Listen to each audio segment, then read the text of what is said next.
Of course, for the greater wealth here on Edge Radio Australia. Great guests here online from somewhere many, many moons away. I have no idea where you are, SHAK. Great to hear you, mate. Fantastic to have you on the show.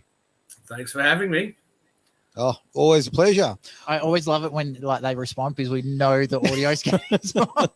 Well, you're that confident, mate. Oh, hell no. All right. Absolutely not.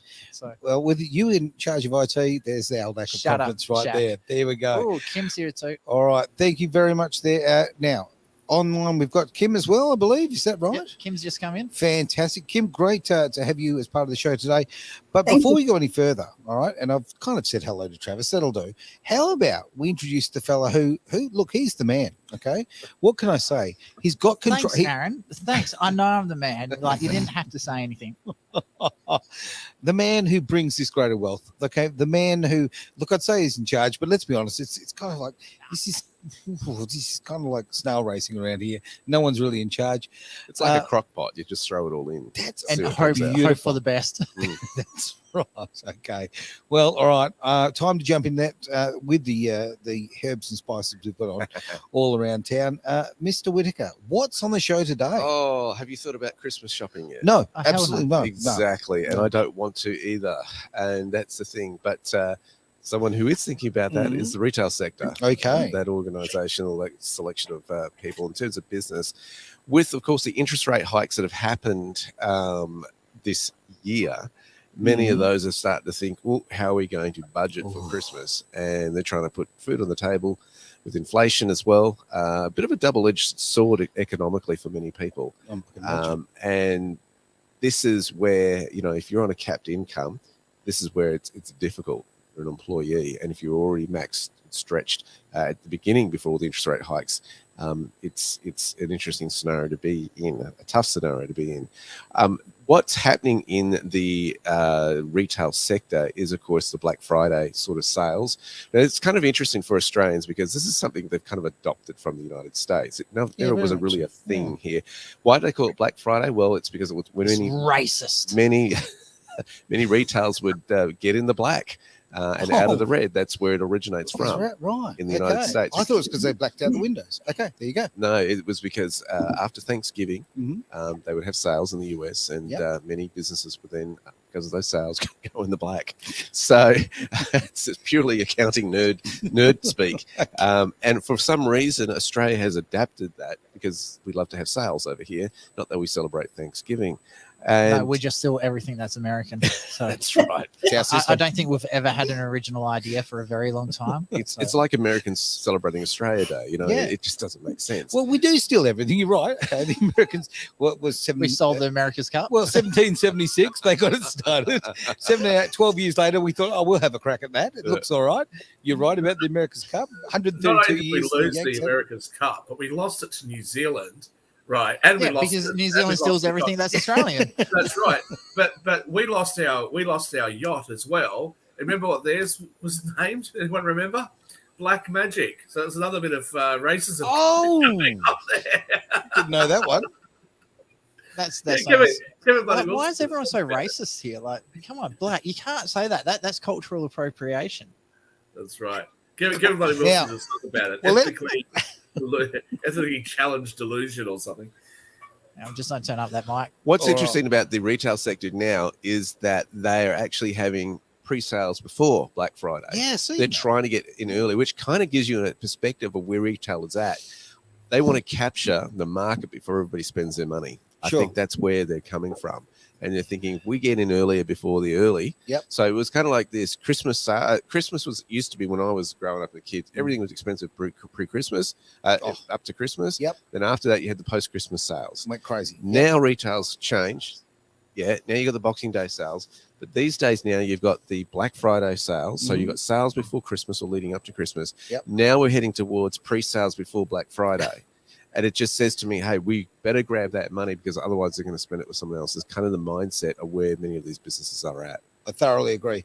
But well, also consider that they want to get rid of their inventory before the end of the year, because, they're going to go in and they're going to run audits on all their inventory. and for reporting, end of year reporting. So that was another reason that it has gone to this as well. Yeah, is to get rid of as much inventory as they can. It's funny because our financial year is different in Australia than it is in the US. Completely, I don't know if you're aware of this. We don't have an end of financial year on the 31st of December. Ours is on the 30th of June and begins on the 1st of July, just to confuse everything. I just love Derek's American accent that comes in every now and then, like us. I'm half and half, okay? Yeah. Well, I know that you have American citizenship, so yeah. I mean, it's American. He was born in America. Everything too is about He's a Hallmark card, right? They're going to make as many holidays as they can to sell more Hallmark cards. So it's stupid. But Black Friday. Kimberly, what are you, a business owner? You should be thrilled to have a few more public bloody holidays. You don't have enough in America like we have over here. So stop complaining. Go buy I hate anything that deals with holiday. I hate anything. Before you start squabbling, I just want to find out of the people who are actually watching online, because we are going live to the Facebook page, Twitter, Twitch.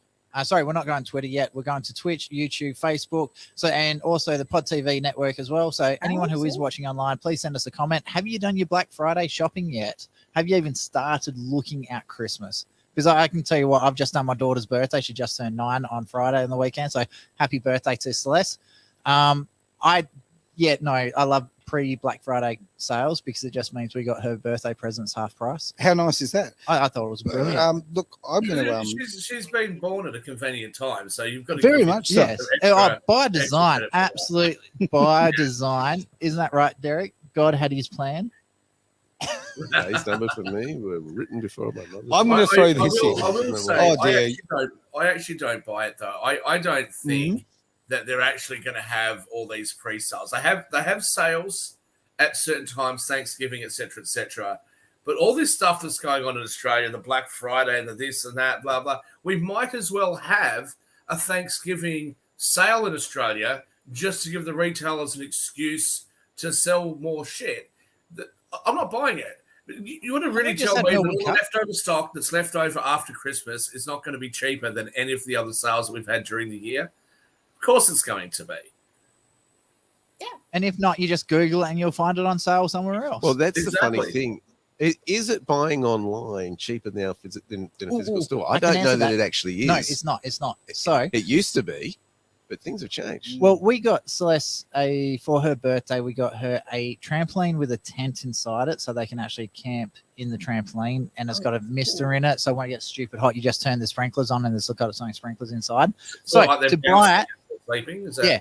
That's the alarm clock. When they wake up in the morning, they start bouncing to wake all the rest up. So online, it was like I want to go to that party, man. That sounds you're cool. invited this Saturday. So it was $699 out of 50% discount. Then through the same company, we got it in Perth, no delivery. We just had to pick it ourselves for $645. So it was actually cheaper to buy it in Perth at the same company than what it was to buy it online. Happens all the time now. Yeah. Haven't noticed that. And they had stock. We didn't have to wait 3 weeks for delivery. Now, as much as I love Celeste, and she's awesome, and I'm glad it's her birthday. She's just in the other room. I know. Can we talk about finance? So here's an idea. She's my biggest expense at the moment. Like, I love it a bit, but I want to talk about the fact of let's be very honest. There are so many people right now who are having a horrendous problem, with money. Interest rates have gone through the roof, all that sort of thing. Look, most of us are finding at least a minimum of $300 a week, shortfall that we're having to make up, right? That this has happened in the last few months. Why do you think there's so many people driving for Uber at the moment? Oh, now we're going to hit Christmas. We're going to hit Christmas, right? Okay, I'm sorry, but there's going to be coal under the tree at this rate. This is ridiculous. We haven't seen. You've got a tree? No, I don't have. Well, I've got the coal. If there's coal under the tree, I'll take the coal. So easiest. That's right. Good point. Just be one of the 1.2 million people coming to Australia. Like, you don't need coal for Christmas in Australia. No, you don't. No, you need water. So I'll address some of that. I'll address something really. Oh, sorry, Travis, Aaron. If you want to continue, I'll address some of the things you said when you finish. No, let's go. You go there. Hit it, Shaq. So, look, first of all, and I've said this on previous shows, the Federal Reserve of the United States, the Reserve Bank of Australia, Bank of England, most of the major central banks in the world, and most of the governments, left wing and right wing. So I'm not going to blame Albanese. I'm not going to blame Biden, although I do personally, but I won't do it right for this at this particular moment. What did they say they were going to do? They said they were going to crush demand. And the way to crush demand is to increase interest rates so that people that own homes are paying a much more significant amount in their mortgage repayments. We've copped $200,000 a year on our loans because of the mortgage rate increase, the interest rate increase. Okay, so you're going to crush families that are just trying to pay off their own home. You're going to drive up the unemployment rate. You're going to make it harder for small businesses to start or to access credit.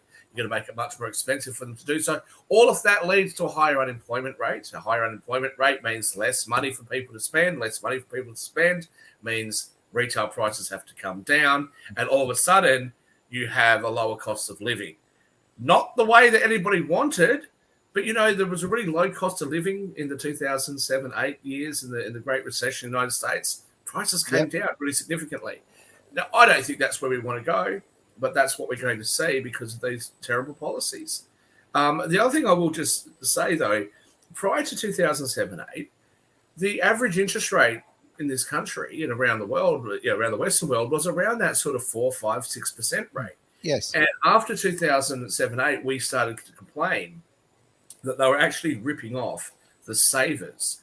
The interest rates had fallen so low in order to bail the banks out. And, the banks, the big bad bankers, the ones that blew up the economy. So what we're actually doing is we're ripping off the older generation who rely on that higher interest rate on their life savings. And we're forcing them to take high risk investments such as when they're money into the markets, which they don't want to do. So isn't that unfair? Now we have the situation where interest rates have gone back up to a more normal rate. We have an aging population and everybody's complaining again. Much like I said a couple of weeks ago to Kimberly with her complaint about trickle-up economics. And, 20 years ago, you complained about trickle-down economics. What do you want? So I think it's a difficult situation to solve, but I think that the proposed solutions is exactly what everybody doesn't want them to do. People want to have the ability to live and survive and have a job, right? Not, hey, I wish things were cheaper. Oh, yay. You're going to put me out of work and now everything's cheaper? Great. I still can't afford any bloody thing. That's not what people want from their government. That's not what people want from central banks. But unfortunately, that's what they're going to get. Well, I want to add something. The prices of cost of living have not gone down. I'm just going to point that out. I grocery shop now, and I have noticed that the prices have not gone down. And, the interest rates are still going up, crazy going up. I have a lot of friends that are in a little bit of a panic mode that had variable interest rates with HELOCs, which was a poor investment at the time. It's just a scary situation. And you know what? I wish they would work more on getting rid of the demand for drugs on the streets than, the demand on the things that they said that they wanted to crush, because it's not helped. It's not helped at all. Nothing. Can I just say that if we're going to talk about drugs on the streets in the US, which is slightly off the topic, I believe, and I don't want to be all conspiratorial, but I believe this is done very, very deliberately. Okay, because the prices, I saw this documentary, I think it was Vice or one of them, and they were talking to this street dealer, and he said, I can buy $400 of fentanyl and I can make $100,000, right? That's a pretty good rate of return on your money, what right? A margin. So, I think that there is so much money in this. There's so many people in government and so much corruption. That's the only explanation I can find. One of the things, for example, that we know is that a lot of people, even I dare say most people that get addictions to opiates, do so after they've sustained a really bad injury and they've been prescribed opiates, and then the doctor has taken it away from them and they can't function properly. They're not weaned off it. They're not given anything, and they just feel like they need it so badly, and then they end up hitting the streets and they end up getting it. Now, we've known that this is a big portion of the opiate abuse that goes on in Western countries. We've known about this for 30 years that I'm aware of. So why are they still doing medicine that way? I'm very clueless. There's no alternative. There's no alternative. It's all about pharmaceutical. And, the other really, I'm just frustrated over is how they wrongfully reported on the gas crisis here in the United States. There was never not enough gas here. We've always had more than enough. And I keep trying to tell people that because I attend the world leaders gas, oil, energy meetings every year. And that's never been a problem. The reason why the gas prices escalated wasn't because of the demand was so low. It's because the owners wanted to line their pockets. And they did so. They more than doubled lined their pockets in the past 2 years. And it's really funny because I kept mentioning this and nobody believed me because media reports on it, but they're never even there at the conferences. But somebody from the conference did show up to one of our shows and they asked him, is there really a problem? Kim always says there's not. He goes, oh, absolutely not. There's never been a problem with the demand here in the United States because we've always pumped enough. And during COVID, we pumped a lot and never used. So the whole thing about there wasn't enough gas, and that's why the prices have gone up, is a out and out propaganda. It's lies. There's been plenty of gas. There's been plenty of gas. Plenty of hot air too. And I want to. Well, here's I'm glad you brought that. I'm glad you brought that up, Kimberly, because if you look at what the crude oil price was, it was over $90 a barrel US, right? It's now down to about 76.45. Is that barrel, right? Right. Yeah. So this should be the Christmas present for everyone. But as Kimberly's pointed out, prices at the grocery store have stayed up. That's right. So why isn't there being a little bit of an adjustment there? Well, why would you if you can charge more and people are prepared to pay for it? Well, they don't have a choice. They have to because everyone's doing it. Now, That's just right. going back to the fuel prices, We're especially in paying Australia. like $2 a litre for fuel. And if you I drive a diesel, it's $2.20. That's per litre, Kimberly. So that's what, $17 a gallon. I drive a sports car, so it's about for me to fill my tank. And I can tell you, like, if you have a look back when oil prices were at like $150, $160 a barrel, our fuel prices weren't this high then. Now, in fairness, the Australian dollar has dropped in value since then against the US, but even accounting for that, these prices, that they shouldn't be where they're at. I can't see a justification for it. There isn't one, considering there's nearly 40 cents a litre as government tax excises. If you were to scrap that for 12 months, it would cost something like $6 billion. In the Australian budget, we have like a $20 or $22 billion surplus. So we can afford to do that.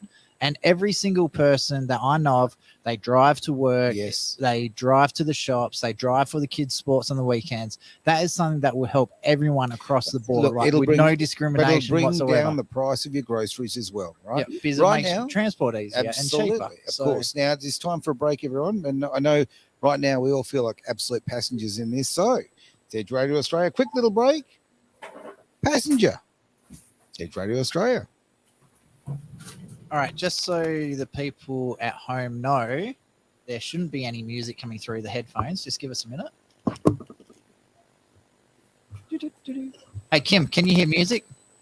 No, I'm just dancing. No, so what happens is the people that are listening at edgeradioaustralia.com will be hearing Passenger by Powderfinger, but everyone else who's on the good old social medias won't be hearing nothing. So this is the private little chat that we get to have to our social media supporters. So make sure you're watching out Edge Radio Australia, the Facebook page, the YouTube channel, the Edge Radio Australia VIP private chat group, and there's more, the Twitch channel. I don't know, I forget the rest. There's enough of them. So yeah. So now the grocery side of things, I think the reason it's still going up is inflation is always happening. I don't think it ever actually stops, and I think it's more the speed at which everything goes up in value rather than isn't it called deflation when it goes backwards? So I don't think we'll quite hit deflation yet.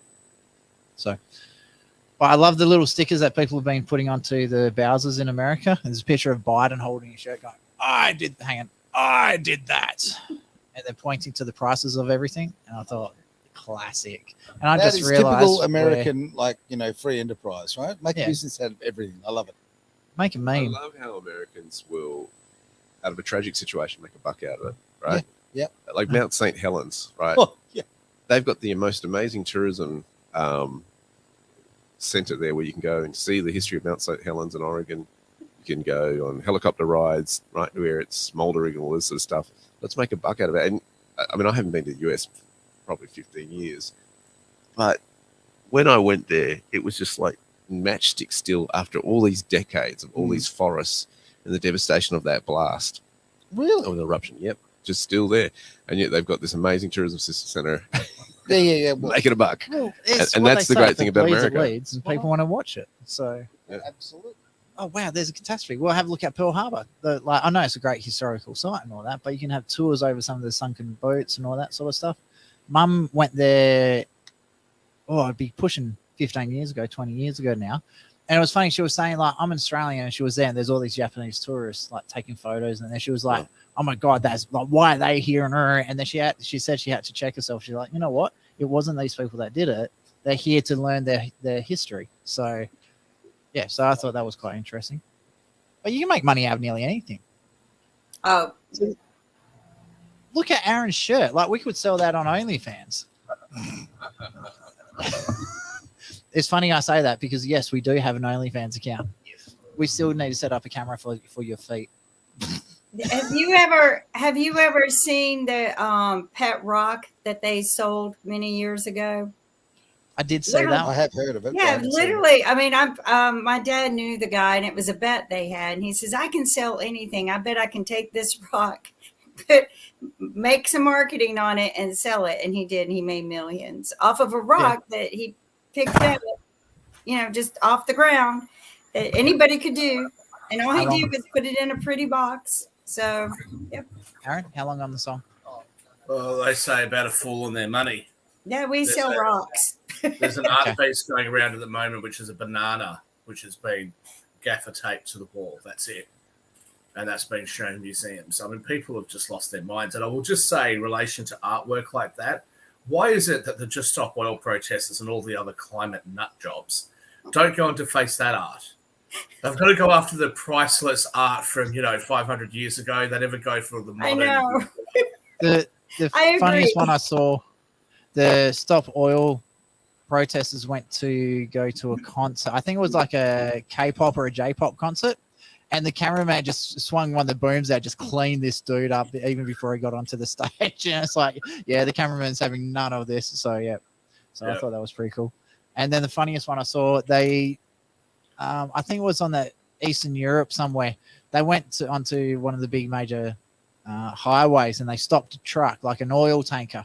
And they climbed on top. They're waving their flags around. And the truck driver gets out. He's talking to the media and he's having a great old time. I think it's the funniest thing in the world. And he's like, I don't get what these idiots are doing. And they're like, what do you mean? Like, they're trying to stop oil production. He goes, yeah, that's olive oil. Now,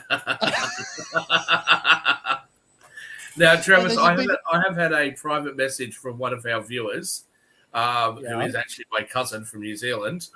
And he wants me to, he wants one of those Pac-Man things that you've got sitting there in front of you. So if the next time in the studio it goes missing, you know what's happened to it. I have to say, this is one of Aaron's things. It's okay, well, he's not in the room now, so he hasn't heard it. So when it goes missing, don't tell him. And for our audience, please don't tell Aaron where it went. I actually think this might actually be because there's a USB 3 port on the back of it. So I think it actually lights up. Oh, cool. So it'd be really cool if these things light up and then this goes, nom, nom, nom, nom, nom, nom. But anyway, I don't think it does. Like, I can't pull them out. So, yeah. It's got batteries in it too. Okay, so back to the financial issues. Look, it's the same thing with inflation at the moment, right? So we've had the reserve banks of, again, most Western countries complaining about not getting to 2% inflation and falling short of 2% inflation. They've been saying that for years. Now, all of a sudden, inflation has caught up. So we probably are where we should be. That's a little consolation to people. we probably are where we should be. It's just that it's happened so quickly. And I think the real problem is that wages tend to lag inflation. One of the things that we saw during the 70s was unions used to get blamed a lot when they used to ask for higher wages and they ended up getting blamed for causing the inflation. Well, they weren't, in fairness. They were actually just trying to increase the wages of their workers because of inflation. Derek and I were recently in the country, and we stopped somewhere and had something to eat, and it was like $80, was it, Derek, or something? It was just, and all So is that Geraldton? Yeah. 70 it was bucks. on the way back from Geraldton. It was a couple of burgers. It was nothing, and so Derek made the comment of, well, gee, that seems excessive. I said, yeah, but see, the problem is when you criticize small businesses for doing it, I don't think that they're price gouging as such, because their costs have gone up, but also the owner of the business, 45 their costs of just living, their electricity costs, their rent costs, all that has gone up as well. So they have to charge a bit more, and then as they charge more, everybody else charges more, and it just becomes this very, very vicious cycle. And I put it down to bad governance, frankly. I think it's just really, really bad governance. Yep. I agree. 20 seconds. Quick message from one of the viewers. Glenn, I hate you right now. The Shave Monkey is back from the Temple of Doom. All right. Mics are hot. I'm the Shave Monkey. I thought they already were.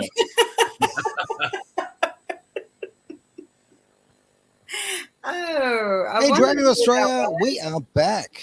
Almost anyway. Coming back here, of course, during the Great Talking over Awards. the music again. I do that, mate. Like, it's old habits die hard. You know What how can hard say? it makes it for editing?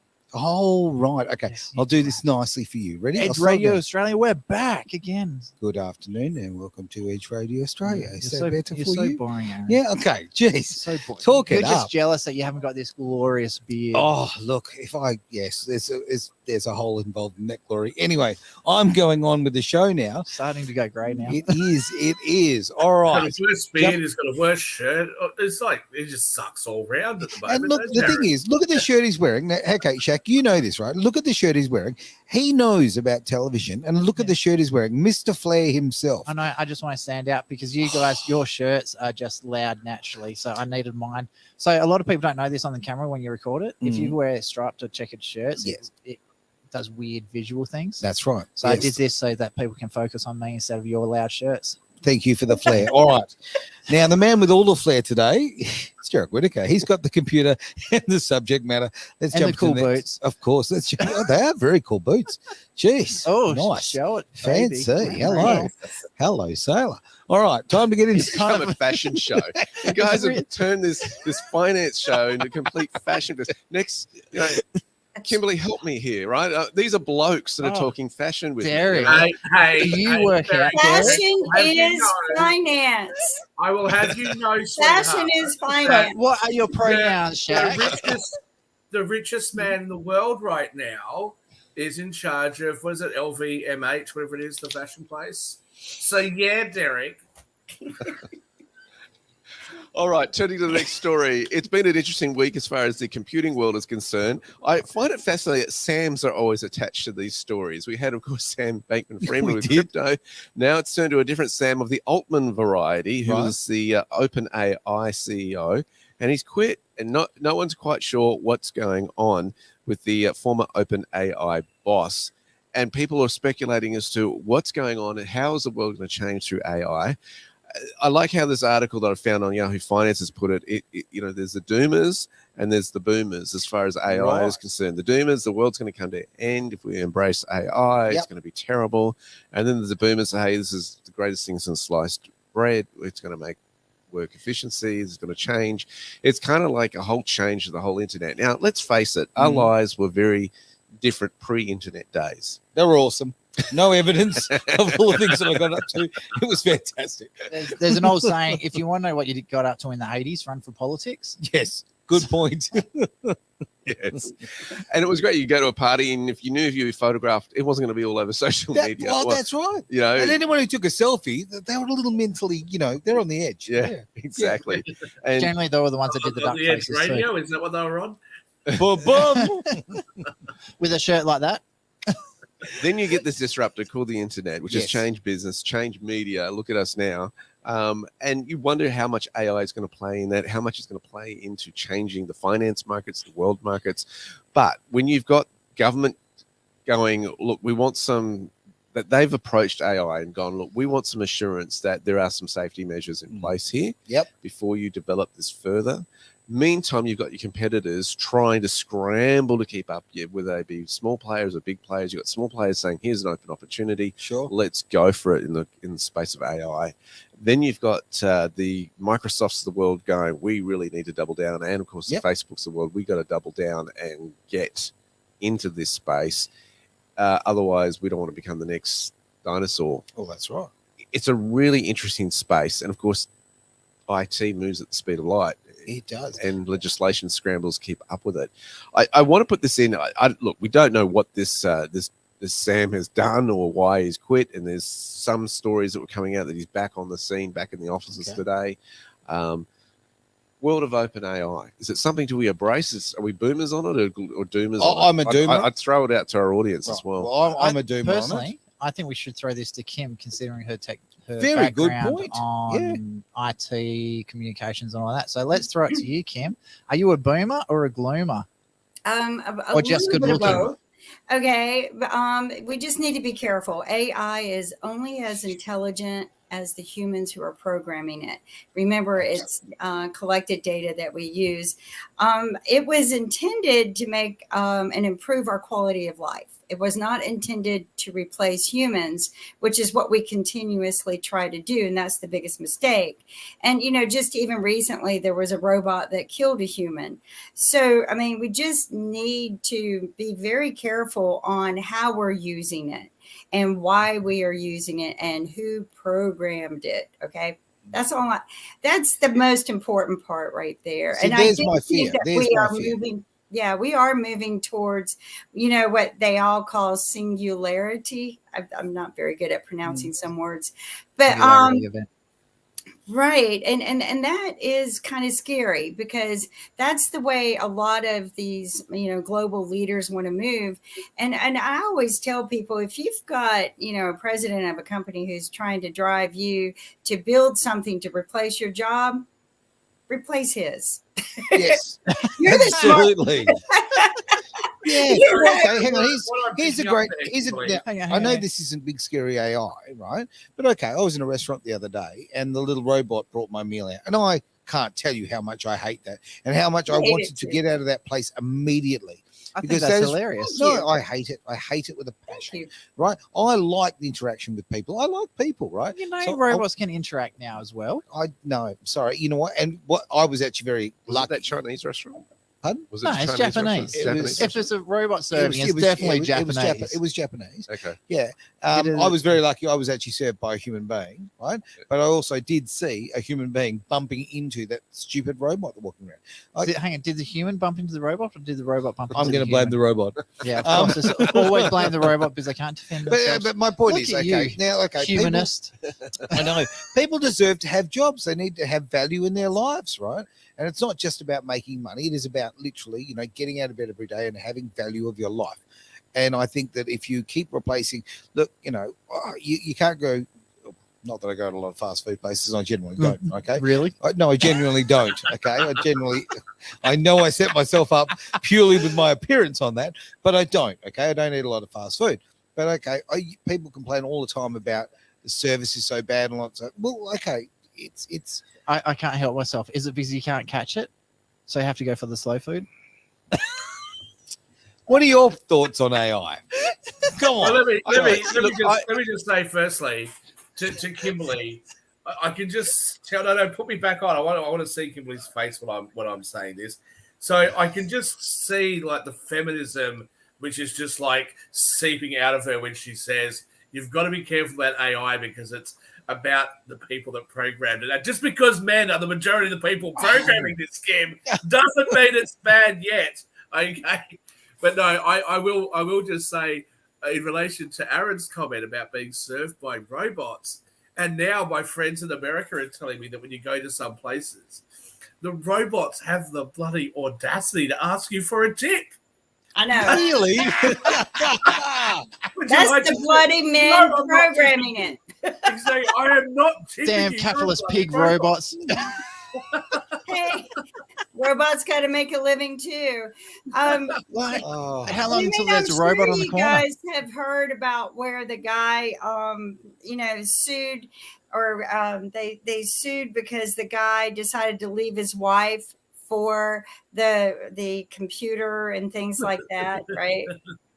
So Yeah, it this happens. has been a I'm very sure you've interesting- heard all of these horror stories, right? I So don't this know. has I've been been a married. very I've been married interesting 2.5 thing times, that and so therefore, to me, that's not a horror story. But anyway, Only in America. This has been a very interesting thing that Derek, you should really block your ears for this one. So apparently, what they've been doing in America and in some parts of Europe is they've got these sex bots and they've set them up as brothels. And somebody apparently tried to do this in, I believe it was Victoria, it might have been New South Wales, and got shut down by the government. And he said, but I'm not hurting any actual women here. And one of the arguments that came from the government was that he was putting women out of work. So you can't have it both ways, can you? Oh my God. You can't win. They're You know, just that's really bad because There's that's no effectively keeping women saying the happy, only is job there, women can do is, I'm sure that's not what they're saying. But Entertainment. well, Oh. you know, It's a bit I'm special. bringing out my inner feminist, and that's exactly what he yes, said. Miss Greer. All right, move on. Go on. I'm just really delighted to know that AOL. that a biological woman won the Miss Universe competition over the weekend. I was excited by this too. I mean, look, there was Australia came third, just so you know, we got on the podium. But yeah, there were two cocks in frocks there in the in the top 10, right? No, I'm sorry. You know what? We need to draw the line, and we need to, as human beings, say no. We're not going to participate in this rubbish any longer. It But shouldn't be there's happening. already a competition for him in Thailand. It's the Miss Yes, Ladyboy Universe. so have whatever. your own They can competition. go over to Thailand. And Have do it. your own competition, okay? Apparently, they even And that- measure and the that length competition in of each Thailand other's. is But awesome. anyway, But that competition What's in that, mate? Thailand's awesome. You should absolutely go and check it out. It's fun. Yeah. It's like Aaron it's can like just a enter drag show. It's like a drag show. Sorry. They're fun. They're cool. They're funny. They're not for children, right? No, and they've got look, They're helicopters. fun. They're cool. They're funny. I've MC'd these things, mate. They're hilarious. They're good fun. They're adult entertainment. Here's my question to you, though. What's going to happen in 20 years or probably 15 years now when we've already seen that they're prepared to not list your assigned gender because, you know, if you have a penis, that doesn't necessarily mean that you're a boy anymore on your birth certificate.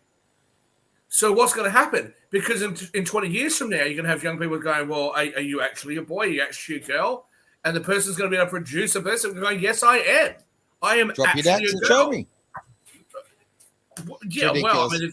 mean, if they're out on puberty blockers from the time they're like 9 years old, then Yeah. we've gone way off the topic of finance. I was just going to say that we are way off OpenAI, man. Okay. Wow. Okay. And normally I'm the Because one you were that going to goes go on tangent. down the path of how it's going to affect stock markets and so forth, and all of a sudden, And business, how's it going to disrupt business Well, and industry and all what that kind of is- thing? Okay, so let's bring it back. What's the number one use of internet? porn. sex. Yeah.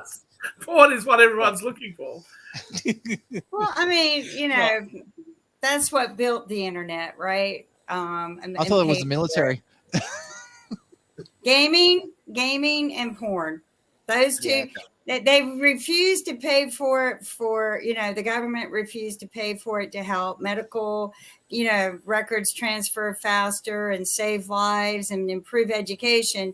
So they let gaming and porn pay for it, and then they go arrest them. So So I it's want really to come interesting. back to Aaron's comments though about the future. I understand it sounds scary, but I'm not actually too worried. It is a tool that we can use. All these really are advanced algorithms, so I don't think they can displace us completely. And what I have to say is, I don't think we should have government or anyone else hold back progress. I mean, once upon a time, we used to have books written by hand, and when they started to bring out the printing press, the complaint at the time was that anybody could print whatever they wanted, and it would corrupt the minds of the young. And that's then progressed to, internet blogging and so on and so forth. When internet blogging came out, oh, look, anybody could do that.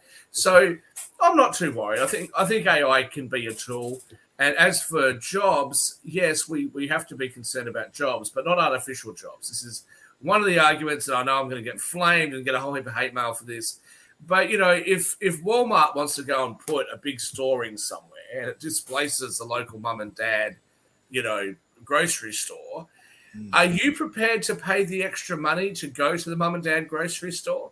Obviously, you're not. You're not prepared to. Well, you might be, but there's not enough of you who are prepared to pay the extra money, who are prepared to say, well, look, I can buy exactly the same can of tuna and I can buy it at Walmart for 80 cents, but it's going to cost me $2.20 down at the mum and dad corner shop. There's not enough people that are going to do that. So that extra money that you're paying is paying for the wages of the people or the jobs for that family.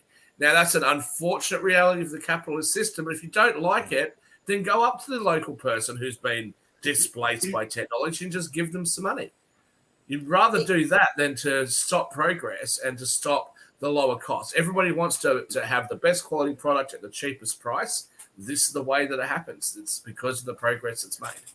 I travel a lot, and I made the mistake one time of being at one of the major airports on the day they decided to cut everything over to the kiosk, and they eliminated a lot of their employees. Bad day.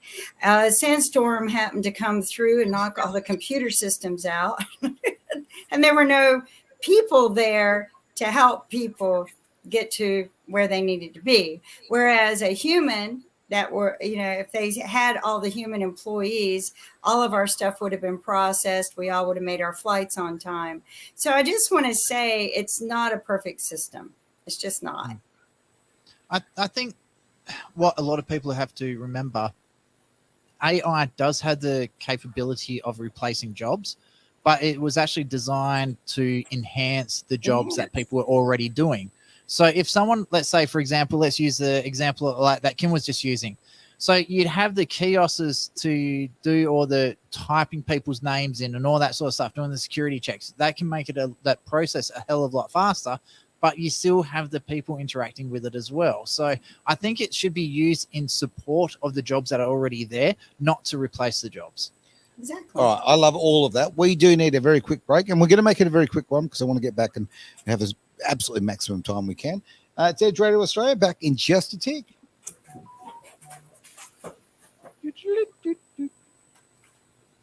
I think Celeste is playing computer games in the other room, and I can keep hearing the things going on. So what's happening? I'm going to quickly jump and see what she's doing. We're still live on Facebook. Talk when we did on-site filming, and that's when we had the most fun usually. So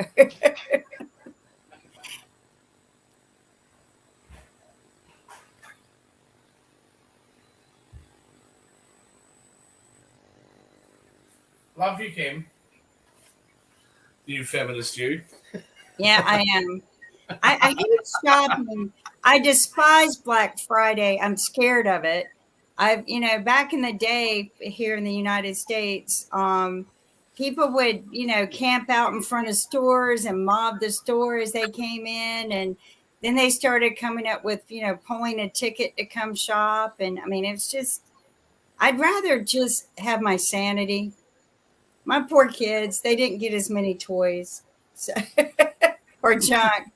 I'd rather take trips. So, yeah, let's face it, travel's a lot more valuable than, something that just ends up in the rubbish bin. I know. So I was not a shopper. Are we broadcasting socials or are we off air? Yeah, we're on socials, mate. Okay, I'll stay off there then. Okay. Well, I see somebody. You missed the yellow shirt, scared of people talking to you. The yellow shirt. Yeah, y'all have got the coolest shirts, I'm telling you. I was looking at someone's post here from Facebook that said, hello, Christmas, what's that? And, they're not ready. I feel like November just flew by this year. So it just really kind of, here we are at Christmas, and we're definitely not going to, I'm not going to be ready for it. I tell everyone I'm not doing gifts. We're all going to travel together this year. So. Well, this will be my 40th Christmas. What? 14th. Try 40th. Well, 29th. 29. 39th. God, my maths is terrible. So, but that's what you get when you're an 83 child, isn't that right, Shaq? What? I just dogging him in for his age. I have a feeling Travis is an 83 child. Yes. All the great kids were born in 83, isn't that right, Shaq? Hey, Fiona, yes, it is a lovely idea. Take your family and kids, or like my best friend and I, we don't exchange gifts anymore. We book a trip together. So even if it's just on to my youth, I'm still the youngest here, so and the best looking, I'll just say. Other than you, of course, him. Good save there, my friend. I'm going to be going to Australia real soon to bug these guys in person. See, I would love that. I think Kim would look really good in that chair right next to Aaron, so we can say the rose between the thorns. I have a chair similar to that in my Is it black? No, it's a dark brown leather. I actually have a bunch of them upstairs too. Is it black? I had a particular vision of what I wanted the studio to look like, and it took me forever. Hi, Fiona. 40 seconds. Thank you for listening. Thank you very much. Fiona's awesome. She's a lovely, lovely person. Very interesting family. Christine's daughter. All right. Yeah. So cool. We've got to cut out to Wagen again. Like that was a lot of fun. Yeah, absolutely. You know what? Yeah, I can't wait, to be frank. They're just wonderful people. Okay, Frank. Leave me alone. Okay? What? You said to be frank. Stop calling me names. All right. Oh, Travis, you got a fan. Edge Radio Australia, it is the greater wealth, of course, here, doing our thing here. International audience and international guests, doing it on the socials, doing it on edgeradioaustralia.com, doing it on the app. If you've got the app, that is fantastic. I'm going to throw to you, Travis. That's dangerous. Well, it is very dangerous. That's why I left your mic off for the absolute last second. Let's do it. I cannot believe you discriminate against my awesomeness to that extent. Did you notice that big loud bang? That was Shaq trying not to laugh. And one thing you forgot, most radio stations focus on the metro areas as well. So we have done a trip to Wagen, which is the country WA. Yep. We will have to do another one again. So actually, we've been very big on that as well. Also in Mora, we've got a great following there. Yep. Geraldton, fantastic, really great audience there. So yeah. So we're getting. Sounds a little bit bad. We're getting around there. We've been everywhere. Story of my life. Yeah. I thought all of WA was country. Oh, pretty look at much, you go. Yeah. Oh, here you go. So Fiona's listening from Wikipin. What the? Oh. So that's the thing. Like with WA, you never know how to spell the names. Like Coogee. Yeah. Is it Coogee or Coogee? It's Coogee. Shaq. Well, I'm more worried about naturalist. It sounds like a naturist resort. I'm going to drive through there looking for tourists, and they're not there. The funniest one is Coburn. Yeah, absolutely. I don't want to live in Coburn. Cockburn. That's literally spelled that way. All right. Yeah. Let's get back into the show. A few minutes to go. He's always going to go there, doesn't he? He had to. And we all tried to avoid it, but yes. There's some really interesting news coming out from the European Central Bank. Ooh, what's going on there? It's saying that many banks in Europe are going to cloud-based computing and servers as opposed to their own servers, and it's costing them. I've heard this. So they ran a breach. survey. Can anyone else say data breach? They ran a survey among the banks and its supervisors, 22 inspections since 2020, tested how prepared the banks are dealing with things like hacks and aging systems and contractors falling short of what they promised. And in this area, apparently it costs the banks 148 million euros, which equates to 160.59 million in 2022. That's a 360% increase from the previous year. Wonder who's going to pay for that. And that's as a result of the unavailability of poor quality of outsourced services. And you're worried about your data being breached. How many hacks have we had in Australia? That's happening in Europe. I'd love to know how much of our banking system is actually being in the cloud as opposed to their own servers. No doubt about it.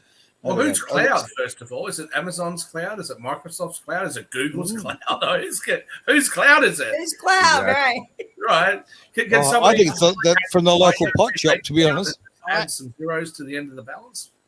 I just want to quickly show everyone something. I'm not prepared for this, so this may go south really, really quick, and just because the TV's so far away, it's really hard to see. So I've pushed the zoom right in. Travis, you want to show us something that might go south, and the TV's so far that it might be very small. Okay. No. All right. Yes. We'll brace Fasten your ourselves for it. seatbelt, folks. Yeah. Fasten your seatbelts. Live on air. Here it is. I found it. Yeah. He's doing this. Here we go. So this is Weber Insurance Services. Yep. So this is the list of breaches in Australia, and I've got just the 2023 list because it's too big otherwise. So there's all the other lists you want to see. So we'll just go down some of these companies. So DP World, interesting name. But anyway, moving on. Alfred Hospital, Digital Patient Pathways, what's that? Super SA. And then we start getting to some really, really cool ones. Sony, Royal Women's Hospital, Network Pacific Real Estate, HWL Ebsworth, Pizza Hut. I'm interesting the Pizza Hut data breach. I don't get that one. Australian Federal Police. So we're still in September. This is within the last Australian Federal Police. Dimmick's Bookstore. Right. University of Sydney. American Express. Yep. Okay. So we're still going. We're only Tesla. We're still in August at the moment. So if we're going down, Department of Veterans Affairs. So Chat GPT. Victorian State Government, MyGov in July. So NDIS, that's the Disability Services in Australia. PayPal, Department of Home Affairs. So we're now in July. So if you're going down these things like the South Australian Liberal Party, Australian Defence Force, a Russian cyber hack, compromised top secret defensive data in historic breach. Like, was that in the media? I don't know about you guys. No. I never saw wait, it. I see the USA electoral voting system in there somewhere. No, I'm just kidding.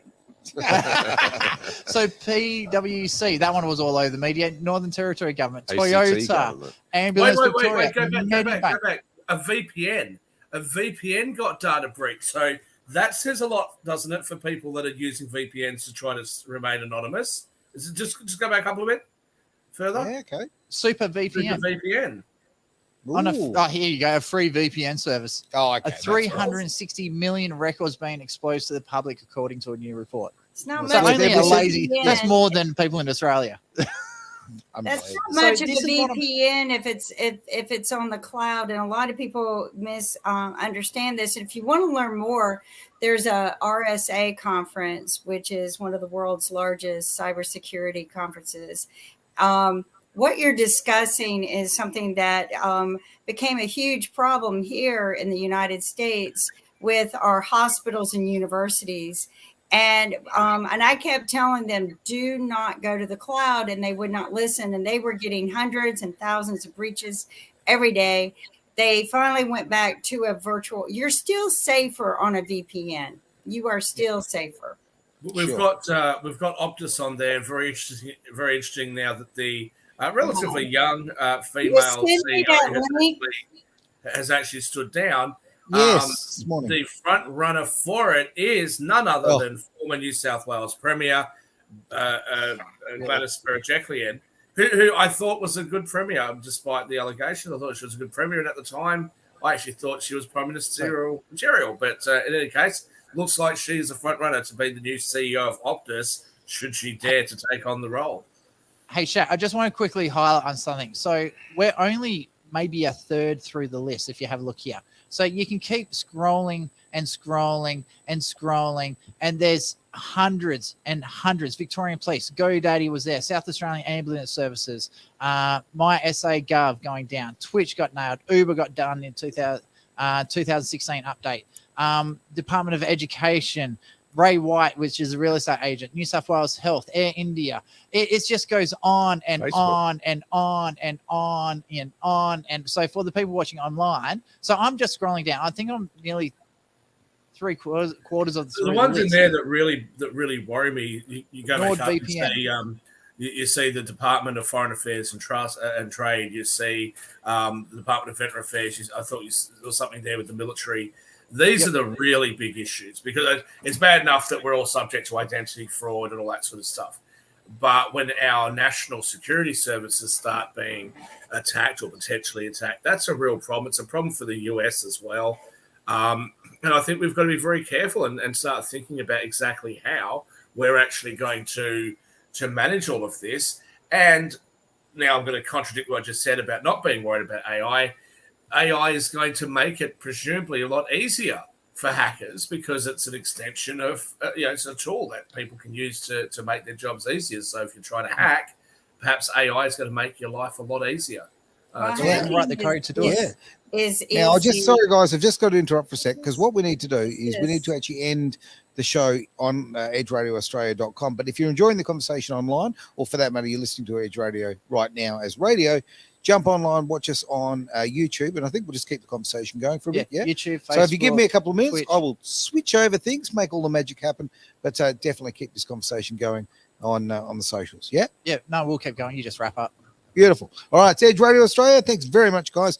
It's been, of course, The Greater Wealth, and we will see you for the replay on Sunday, and, of course, next week at 1 p.m.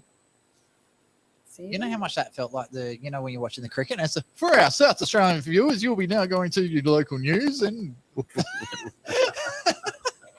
So for the people who are still listening on Facebook, the good old Stalk Book, Facebook, YouTube, Twitch. There's a couple of places I tried to post it to, but they got rejected, probably because Aaron played music. I see it. So all the link to the Australian data breaches are up there. I'm sure there's going to be something similar like that in it for America and all other countries. But the first time I got shown that list, I was gobsmacked by how many actual data breaches there are and how many actually get reported. So how many people here are a part of MyGov that have been notified, hey, by the way, your data's been stolen, just thought you should know. So you just don't get notified of these because there's so many attacks constantly happening. So for the banks, MyGov it's not just taxes and stuff like that. And I don't want anyone to know how much or how little I pay in tax, but it's also your healthcare records. You don't want that being hacked. And we were forced onto it, weren't we? We were sort of forced in order to get your rebates and all that sort of stuff. But I don't claim Medicare rebates here because I don't technically live in Australia, but this is a problem. It's only going to get worse. Majority of the hacks and breach are usually internal, making small mistakes that you didn't mean to make. And if you want to learn more about this, actually Pod TV has a great show called Cyber Talk. And I worked with this guy for years and years and years. He comes from the telecom side of the world, which is, where we really understand it a little bit better than the datacom who kind of take it lightly. But Cyber Talk is on Pod TV. You can watch it on video on demand. There's so much to learn, but with over 26 billion edge devices out there, you're going to have a lot of data breaches. Anybody can hack in. This right here, believe it or not, they have things that can catch all your messages in midair. It's weird. When I used to do airport security, so one of the things we got told, especially when we were patrolling the boundaries, we had to report any cars, and this is before September 11 and all that sort of stuff, because the airport has a lot of people coming and going from the airport. So what happens is they have card readers, but the bigger the battery, the more power it has, the wider the range is. So they can catch, like, for example, with me, I've got all my bank cards in my phone. So what can happen is they can actually scan all the bank cards and record all your details, and they'll hold it for 6-12 months. And then they'll just make a clone of your card, and just like, especially with tap and go, they'll go tap and go somewhere, and then all of a sudden you'll have a transaction, and then they'll recycle to the next one, and the next one, and the next one. So that's why a lot of people now are getting those RF blockers into their phones, into their wallets and things like that. So in my case, it looks like shit because I paid a lot of money for this one because it blocks the RF signal on it. I can't just go up with my phone to a machine and tap my phone because it won't work. I've actually got to physically take my card out, tap it, and put it back in. So there are things you can do to protect your bank account and stuff like that. But if the banks are going onto a cloud, knowing how many services have been nailed, like, I think that's just an absolutely idiotic thing to do. I agree with you on that one. That somebody's not thinking on that. Let's see what Fiona has to say. I tried to get onto my MyGov account today. And it told me that my account was permanently closed, so I had to set up a new account that was due to a data breach. Or maybe they've just cancelled your citizenship, Fiona. You're about to get deported. SHAK. Okay, I know, Fiona. I'm scared. Just for the interest of the people listening. It's herself laughing. I know, that's funny. That's so funny. SHAK and Fiona do actually know each other. So just so you know, it's tongue in cheek. That's tongue in cheek. Yeah, yay. Hey Fiona, it's a free holiday. Exactly. Accommodation paid. Have stop over at Villawood on the way through. So they have these the keystroke hackers. You know, they can put devices, say, at the gas tank where you key in your password and stuff. And they have and it masks right over American. the keypad. Right, so American. We do. Yeah, we don't have those in Australia. Right? Nobody goes to jail for this. And then they have a thing that they can snap into the card reader, and it just slides right in, and it will read your card. And as you're keying in your password, or now we have to key in a bunch of other things besides the password, like our zip codes and stuff like that. And it captures every bit of it. And they're overlays that lay over everything. That people have this down to a science.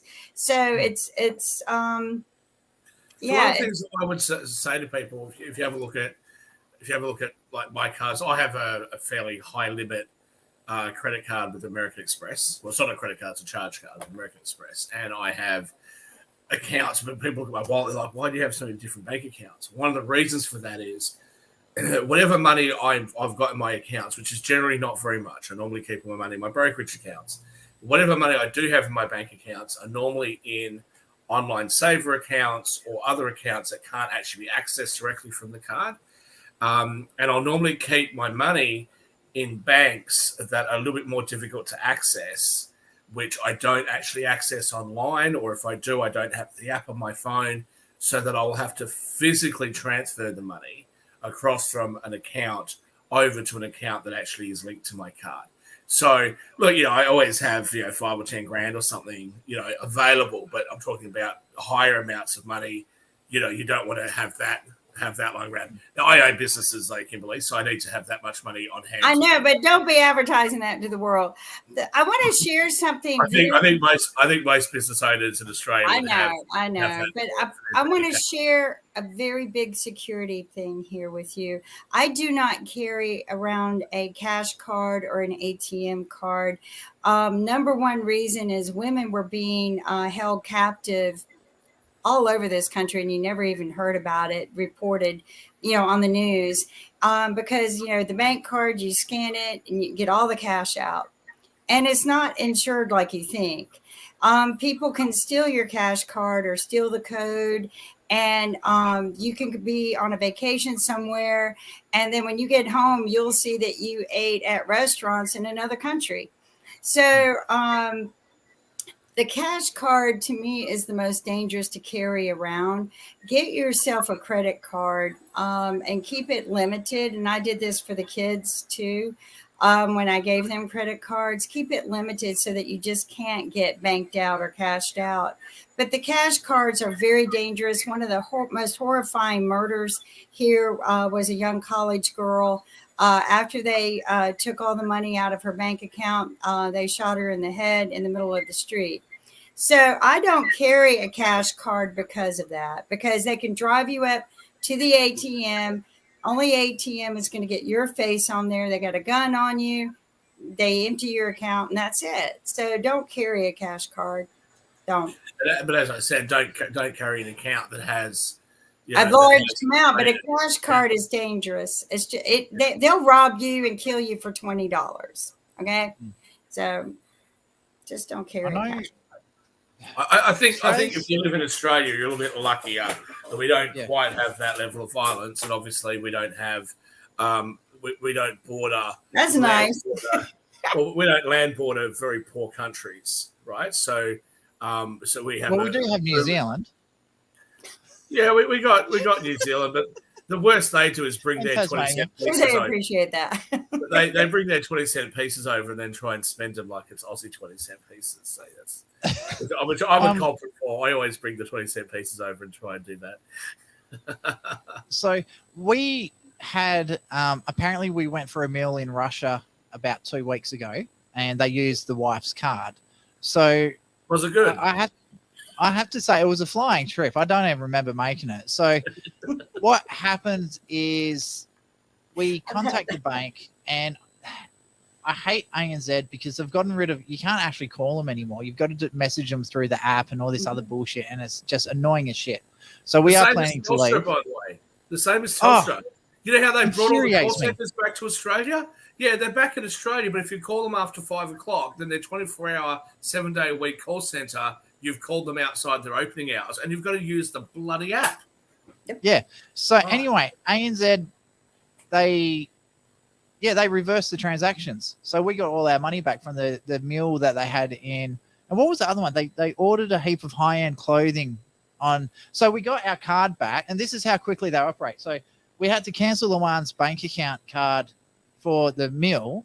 We get her card, then about 3 weeks later, all of a sudden she's buying high-end clothing in Europe. And I'm thinking, how the hell did they get her card so quickly?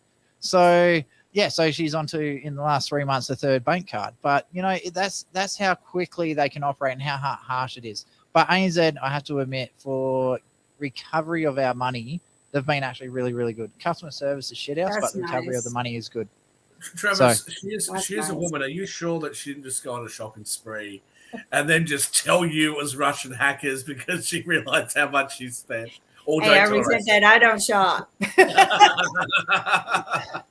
The problem is, when I look at my card, if I see shopping on there, I know it's been hacked. Yeah.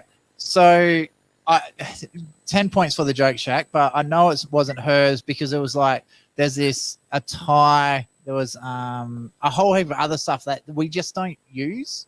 And yeah, so, and it's also the store was based in the UK for the clothing side of things, but the Russian restaurant is like, how? So a lot of people say, oh, it's Chinese people doing the hacking, but it's not. There's people all over the world do it. So one of my U-Butte stories was just after I got my higher limit American Express card. I was in the UK. I was in London. In a flash part of London too. I was in Mayfair. Handed over my card to pay for the bill. And next thing I know, I get back to Australia and there was a £10,000 charge, which was actually more than what my limit was. So I'm not sure why it was approved. And the person had actually paid their rent on my credit card. And so I'm looking at it going, hang on, not only did you commit fraud or whatever you've done, but you actually gave us your address when you did it. Contacted the real estate agent, contacted American Express, contacted the police in the UK. The police in the UK couldn't give a shit. And they basically said, oh, we'll just file it with all the others. And, you know, we sort of just randomly select some that we'll deal with and the rest just go by the wayside. American Express wouldn't refund it. I ended up having to make a complaint to the ombudsman, and I was successful in the complaint in getting most of that money back. But yeah, I mean, who does that? Well, if you're going to commit a crime, I'm not a criminal, but I would just make the suggestion: if you're going to commit a crime, don't give us your address when you're doing it. But obviously he got away with it because the police Uber Eats, right? And they were like using it a couple of times during the month before I caught it. So I agree with you. They were using my card to have food delivered. And I never use that. I never use Uber Eats ever. So yeah. That just goes back to my comment I made on one of the, I think it was the Freedom Friday shows. America does everything the best. They've got some extremely intelligent people, but they're the best at doing stupid shit too. Like, come on, like, no, yeah, let's might as well like police station. Could you imagine stealing someone's credit card, then going to the local police station and starting going, oh, hey, I've got a few speeding tickets. Can I just use some random person's credit card to pay for my speeding tickets? Like, Well, my wife. Well, they would. We're getting off finance if I go down that rabbit hole. Well, that's one way you pay your bills. Oh gosh. Go steal credit cards and pay for your bills that way. No. Well, don't. if you want to get back to finance, Derek, can you imagine something more ridiculous than a country saying, well, we have the world's largest economy, and there's a lot of rich people. There's all this disparity between the rich and the poor. So here's what we're going to do. We are going to tax the hell out of our own citizens. But if you're an international investor, you get a full tax exemption, and we're going to enter into a double taxation treaty with your country so that you only have to pay less than 1/3 of what you'd have to pay if you lived in our country. Yep. Sounds like Australia. That's exactly. No, exactly the point, Travis. We do it here in Australia as well, which is why if you're an Australian, go and invest in America. If you're an American, why the hell would you invest there? Get your money out. I say that too. There was an article about that, SHAK. I say that too, SHAK. Oh, who did it? I'm going to Colombia. It's because of these numbnuts that are in charge of all their countries. I don't, and people say, we should vote them out and this and that. But we can't vote them all out. I mean, what are you going to do? You've got numbnuts number one versus numbnuts versus number two. What are you going to do? We need to change the policies, and we the people need to put our foot down. This is something David Walker and I talk about, and we need to put our foot down and make some people accountable for the jobs that they're in. They forget that they work for us. Okay. So I've long made the suggestion on many previous shows on Pod TV, and I'll just float this past you guys, Derek and Travis and Aaron, if you're still listening. I think that we should have something like a citizens review board, right? So, for example, when the police, if you make a complaint against the police, it shouldn't be investigated and adjudicated by the police. It should be adjudicated by the people. There should be a civilian citizens group that can actually look at it and go, yeah, actually, we think the police were out of line, or actually, yeah, it was a difficult situation. We think the police acted appropriately. Same thing when you get caught up in weird and wonderful legislation or some weird and wonderful regulation, and you're going to end up getting your assets taken from you, or you're going to end up going through hell for a couple of years off your life, like our Canadian friend over there. I think there should be a civilian review board where the citizens, and people say, well, where are you going to find them from? Pick them like you would a jury, right? Just random. That's what I personally think, SHAK. Every single courtroom should be on that basis. Personally, I don't think lawyers should be allowed in a courtroom. Secondly, the judge shouldn't be there to make a ruling on situation, because it shouldn't be about who knows the law better. It should be based on each situation. So especially in like civil cases where let's say it's me and Derek are having an argument over a lawnmower. So the judge shouldn't be the one making the ruling. And it should be a case of the judge is there to get the information out of the two people. And there should be like, 2 or 3, like an odd number, 3 to 5 people, whatever, just random people picking out random, said, right, you're coming in for jury duty today. Go for it. You present your cases to the judge. The judge asks more questions like, do you think that's fair or whatever? And then it shouldn't be the judge that makes a ruling. It should be the people behind the scenes that actually make the rule. It's just common sense. Like, I think that's a big thing that Australia is lacking at the moment. I'm not quite sure I'd go for not having lawyers in the room. But what I will say is I actually think that jury members, two major things that I'd like to see happen. One is I think that jury deliberations should be public, or if it's not public information, all court should be public. It should be done within, like in the open courtroom. Maybe have the public leave or whatever, so that you don't get jury members bullying other jury members, and you can also ask them the question as to why they've come to the conclusions they've come to, because ultimately they are the finders of fact, and there's prejudice and bias that exists, so they should be able to justify. These are the reasons why I've come to the decision that I've come to. I think all court hearings should be public. Yeah, but I'm saying the jury deliberations. Yes, personally, I think all of it should be public. Yeah. The other thing that I would say is I think that the jury should have it open to them. At the moment, it's guilty or not guilty. So guilty beyond a reasonable doubt. Not guilty doesn't mean you're innocent. Not guilty just means that you weren't guilty beyond a reasonable doubt. Doesn't mean you're innocent. I think it should also be available to the jury to declare you innocent, where they can actually say that we have looked at all the evidence and we are finding the defendant innocent beyond a reasonable doubt. Now, I know that the balancing act here is difficult because when you try to strengthen the rights of the defendant too much, it can make it too difficult for the state to actually get convictions of people that are guilty. I understand that, but I think that our civil liberties and our rights as citizens should be respected, and we should have a judiciary that actually reflects that. And lastly, what I'll just say is I actually think that victims should be represented. So, and I saw this it was a thing on Netflix or Foxtel or somewhere. I think it was called Housemates from Hell. And one of these things happened in one of the South American countries. Now, I'm not going to generally espouse their system of governance, but one of the things that happened was that the girl that died, her family actually had a lawyer, and I believe it was a court-appointed lawyer because they couldn't afford one, to actually represent the views and the best interest of the victim and the victim's family. And I think that's actually a very important thing because that gets lost a lot of the time. When a crime is committed, it's the state versus the defendant. It's never you, the person who's actually the victim. Your name's nowhere to be seen. So I think having a victim's advocate and having the victim legally represented. So if you don't feel like the prosecutor or the state is doing the right thing, then your lawyers can actually jump up in court and say, actually, no, we think this should happen, not that.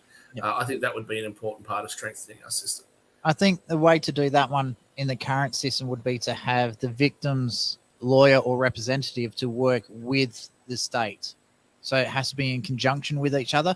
Rather than having like three parties into a courtroom, it should be the victim's representative, whether it's a lawyer or themselves, if they're still alive, hopefully, versus the victim. Because a lot of the times as well, especially if it's like a really heinous crime like rape or something like that, or an attempted murder, the victim may not physically be able to be in the same room for emotional trauma and all that sort of stuff. So they should be able to have a representative.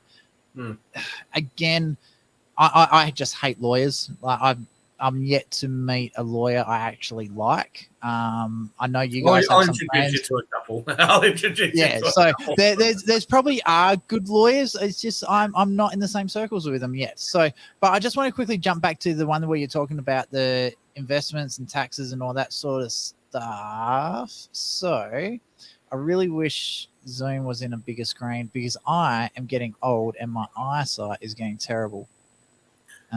Did I pick the right window? Just while you bring that up, I'll just make mention that the law is, or certainly was, I believe, and I'm not a lawyer, so someone can fact check me if I'm wrong.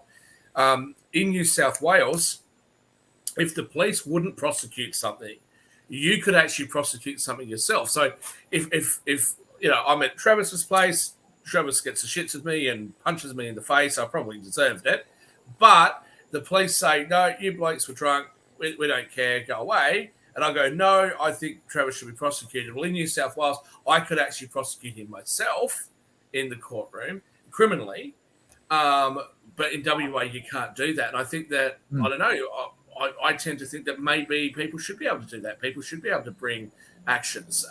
Why should you have to rely on the state for a prosecution if you legitimately feel that something should be prosecuted? Why shouldn't you be able to do it yourself? Well, I agree with you that there should be some ability to do self-representation when you're not getting represented the way you should.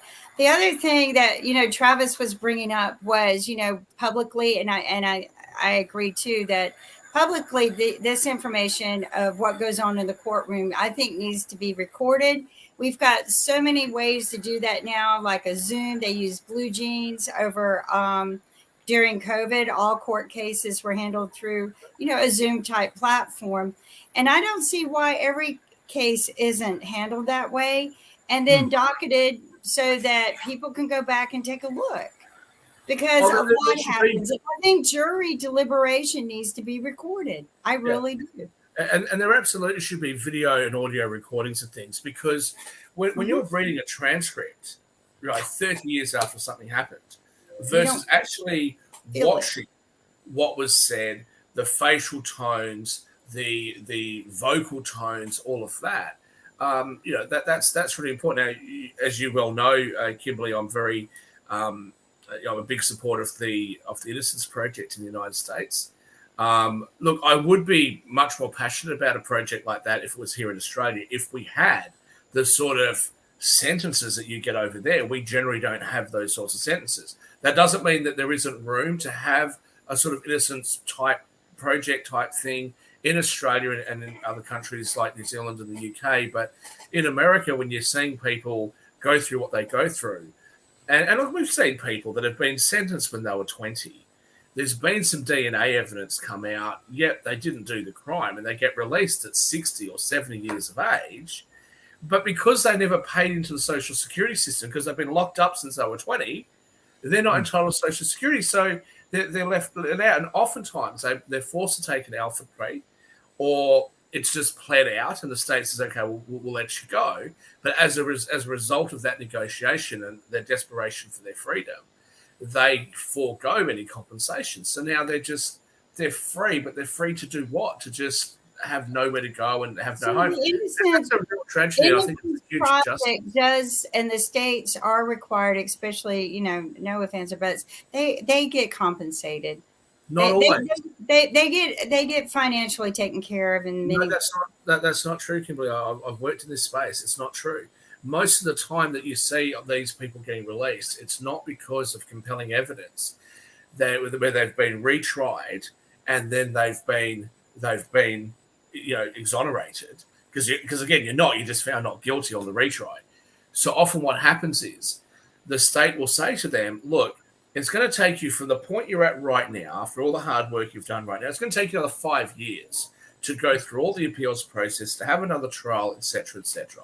Or take an Alfred plea, which is the main one. Oh, the Alfred plea, you're right. Yeah, that's different. Take the Alfred plea.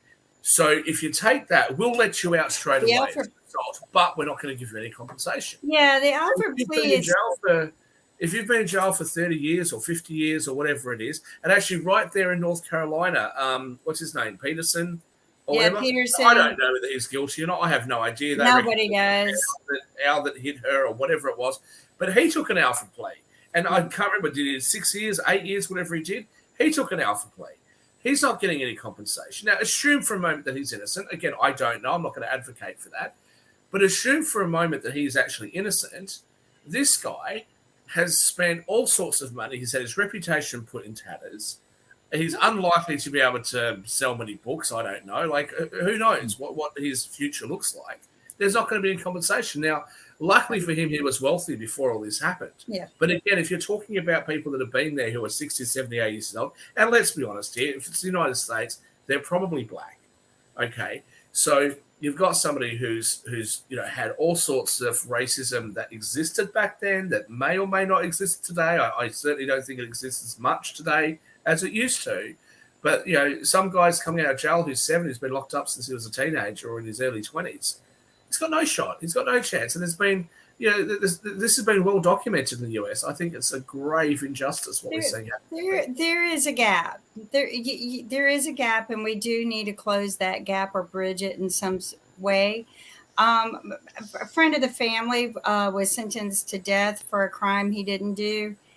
Spent many years fighting it. I think it was 15 years later they discovered and found the real culprit that did it. And actually, when we put them two together, they look like twins.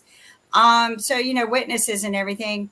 And he was compensated, thank God, right? But like you said, if you do something like the Alfred plea, or you get out because of, certain things, you're not going to have that. And it's very sad. And but there are programs, believe it or not, in some churches that help these people and give them a second chance. And we just need to focus on it. No question there are. But that's the thing. Here you are now relying on the generosity of others for something which was an injustice that had occurred to you when you were very young. I just think it's wrong. And look, I'm not trying to pick on your country. It's just that your sentences are so severe. I think that this is something that needs to be looked at, and especially as well when we talk about you guys being the only country in the Western world that has life without the possibility of parole. I know you've heard me talk about this so many times on Pod TV. Life without the possibility of parole for juveniles. We're seeing kids as young as 12, like those King boys. life without the possibility of parole, and 90% of them are black. Now, I'm so reticent to ever bring up race issues because I hate it when somebody says to me, "Oh, Shaquille, you were trained in a racist way." I'm like, bullshit. This is Australia. We all say things to each other and we make fun of each other, but sometimes you have to call something out. And if 90% of the juveniles are locked up without the possibility of parole from the age of 12 onwards are black, it could be a problem. And look, to be honest with you, the amount that's happening now is being reduced, so there's less of them, but there's clearly a problem. And again, if somebody's then released 50, 60, 70 years old after being locked up at such an early age, and they don't get any compensation because they've entered into some sort of deal with the state, and they also don't get any social security, what the hell are these people supposed to do other than to rely on the generosity of their local church or other charity? It's not a reform system, and this shows how the reform system failed when you have young people going into prison for life without parole like that. The reform system, because apparently they've done the crimes more than once to have landed that. And we've seen this time and again, and it's things that we've discussed. We need to get a better reform system, not a prison system, but a reform system. And there's some crimes that can't be reformed, right? If you've committed some things, you don't deserve to be reformed. You don't deserve to get out. For you guys in Western Australia, the Evil Eight, what they did to that little girl, there's no sentence that's going to make up for that. You should be in there forever. You should never be let out. You should fucking rot there forever, right?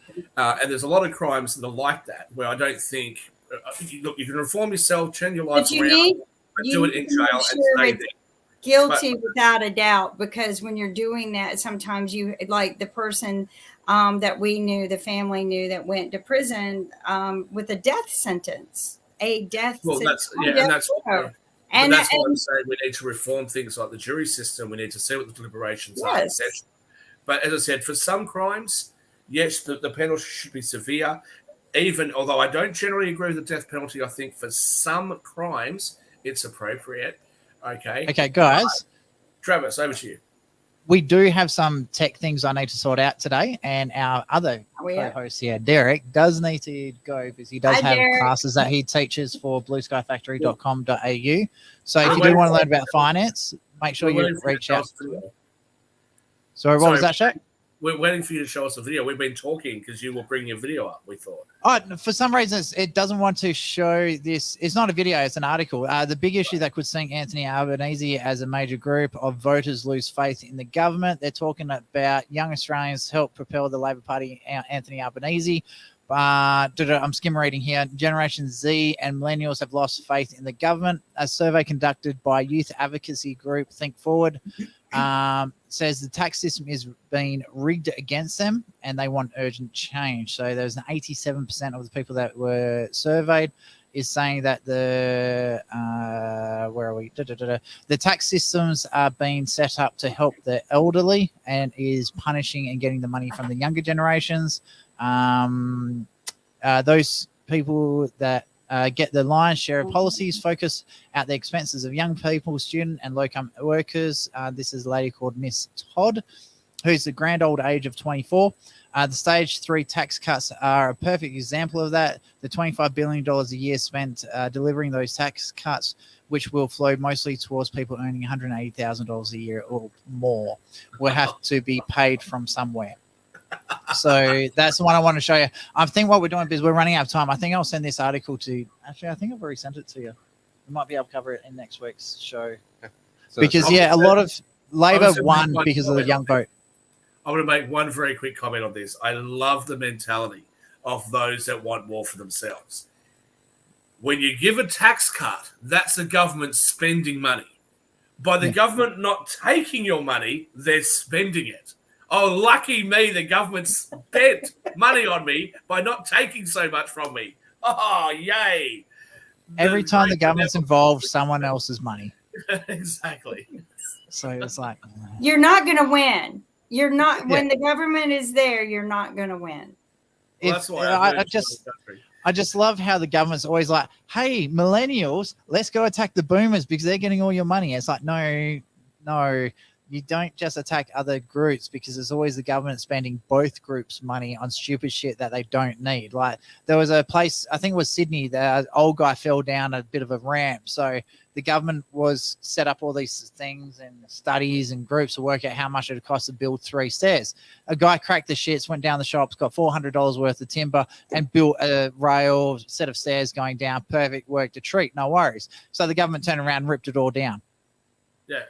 And said spent $150,000. Environmental study before they ripped the stairs down. But if you want to know about waste of money, there was this thing that we did here where we basically had a referendum on something that nobody wanted that was defeated, I think, more than any other referendum has ever been defeated.